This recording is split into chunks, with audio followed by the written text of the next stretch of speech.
Gazaouis préféraient vivre dans un Gaza sans le Hamas, on est d'accord, comme les Libanais préféraient vivre sans le Hezbollah, mais quand l'Iran est derrière cela, et quand vous me parlez du Hezbollah en étant des gamins qui tiraient... Attendez, laissez-moi terminer. Laissez-moi terminer, madame. Madame, je n'ai pas utilisé, madame, non, je n'ai pas utilisé, madame, vous allez me laisser de termes parce que qui vous blessent. Je vous connais bien, monsieur Rafovitch, et vous allez me laisser parler. Moi, je ne vous connais pas, madame. Moi, je ne vous connais pas. Mais je n'admets pas que sur une télévision de cette qualité, on accuse sans aucune preuve.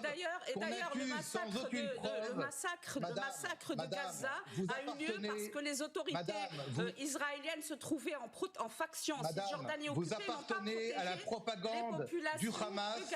Vous appartenez à la propagande du Hamas. Si vous pensez que le Hamas sont des résistants, alors Daesh sont des résistants, alors les salafistes du Bataclan sont des résistants, alors vous faites partie des salafistes qui tuent des femmes, des enfants et qui font des massacres. J'ai été menacée par Rafovitch, s'il vous plaît. le droit de dire ça à l'antenne, monsieur. Alors attendez, on vous ne lui savez ce qu'on va permettra pas faire de le dire, non. Non mais j'en ai compris. J'ai été menacée par des salafistes, moi, et menacée de mort, j'ai les preuves. Je vous les enverrai un jour, mais pas directement. Très bien. Alors, le colonel Olivier Rafovitch va vous écouter et il répondra dans un instant. Voilà. Comme ça, merci. Les vaches seront bien gardées. Sophia Maran, merci. Oui, j'étais à Cana, dans le sud Liban, le 18 avril 1996, sous les bombes israéliennes en tant que journaliste française.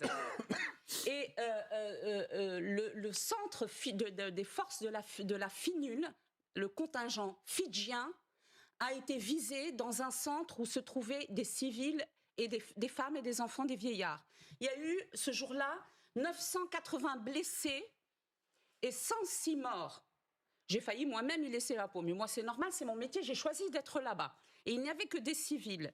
À l'époque, il y avait eu, certes, non loin, quelques gamins qui avaient lancé un missile qui n'avait pas fait ni de blessés ni de morts, et c'était dans le cadre de la résistance à l'occupation israélienne des 10% du territoire libanais qu'occupait Israël était reconnu comme occupé comme tel. L'occupation, monsieur, ne peut qu'entraîner ce genre de dérive et de souffrance des deux côtés. J'ajouterai ceci, c'est que à l'époque, le centre de liaison où je me trouvais et qui appelait désespérément les Israéliens pour dire arrêtez de bombarder, ce sont des casques bleus et des civils, la réponse a été, et vous parlez hébreu tout comme moi, Arabouchim. Ce sont des Arabouchim, ça veut dire des Arabes continuent à bombarder.